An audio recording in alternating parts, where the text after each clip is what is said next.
After 17 years of marriage, I thought I knew my husband until I lost my wallet, tracked it to a hotel, and discovered a secret life of lies, hidden desires, and betrayal that nearly destroyed us both. But somehow, against all odds, we're trying to start over. I, F39, have been married to my husband, M41, for nearly 17 years. We have 3 children together, our daughter, 13, and 2 sons, 11 and 9. We've built a life, a home, and a family over nearly 2 decades, weathering the everyday highs and lows that come with parenting, working, and simply existing side by side. But everything changed recently, and now I'm navigating emotions I never imagined I'd have to face. A few weeks ago, I discovered something that shook me to the core. My husband had been cheating on me, not in the conventional sense of a full-blown affair, but through a pattern of deceit that lasted for about a year and a half. He had been getting full-body massages that ended with sexual gratification, happy endings, and secretly buying nude photos of women online. I would have never known had I not lost my wallet that Saturday. The following Sunday, I used the AirTag I had tucked inside my wallet to track it. I expected it to be somewhere in the house or my car. Instead, it led me to a hotel parking lot.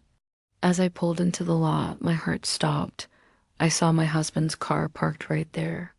I recognized the partial plate instantly. He had told me he was at work that day. I texted him, pretending nothing was wrong. I said, "Hey, I think I left my wallet in your car. Can you check for me?" 20 minutes later, he replied, claiming he'd parked at his workplace's far lot and would check soon. I was sitting just a few feet from his car. The lie was so bold, so casual, and it made my stomach turn. I waited in that lot for half an hour, watching the hotel doors, waiting to see him come out. He didn't. Eventually, I went home, grabbed his spare key, returned, and got my wallet from his car. But I left the AirTag behind, hidden.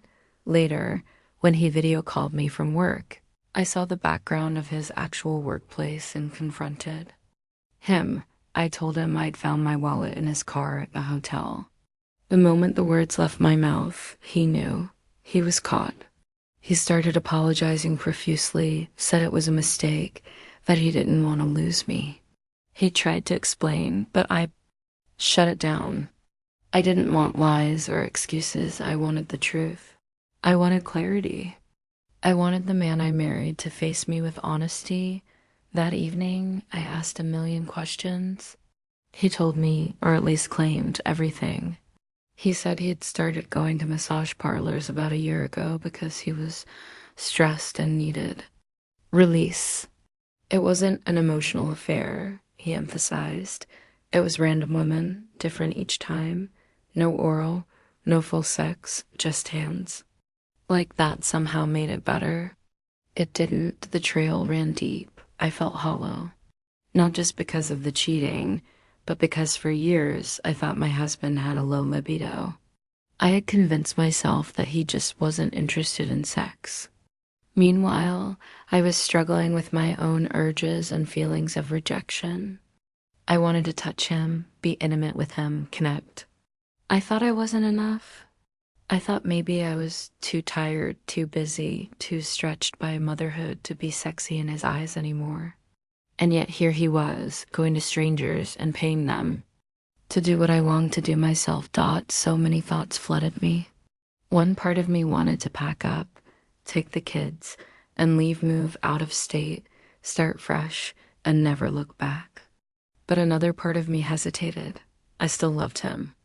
I wanted to believe our marriage could be salvaged, and so we talked. For 2 straight days, we talked more than we had in the past 17 years combined. We laid everything out on the table. He shared his fears and regrets, and I shared my deep sadness and exhaustion. I told him how motherhood drained me, not just physically, but sexually too. After our first child, then our second, and finally our third, my libido almost vanished. I was tired. I felt like a single parent most days while he worked long hours. I was grateful for the financial support, but emotionally, I felt abandoned. I had 3 C-sections and barely any help during recovery. I was lonely. And slowly, that loneliness hardened into resentment. I also admitted something I had kept to myself. My libido had started to return 2 years ago. I found myself fantasizing more, masturbating more. But when I tried to initiate sex, he only seemed interested when he was drunk. Eventually, I stopped trying, especially after telling myself I wouldn't initiate if he had more than 2 drinks. He always did. Now I know I was wrong about his libido. He told me he had wanted me the whole time, but didn't know how to approach me. We were both afraid of rejection, afraid of saying the wrong thing, of being misunderstood. And in that silence, a chasm grew. Since everything came out. It's been about a month. And in that month, I've seen changes I never thought possible. He's cut up all his personal cards. We only use a shared account now, where I can see every transaction. He's vowed to give up drinking, and so far he's been sober.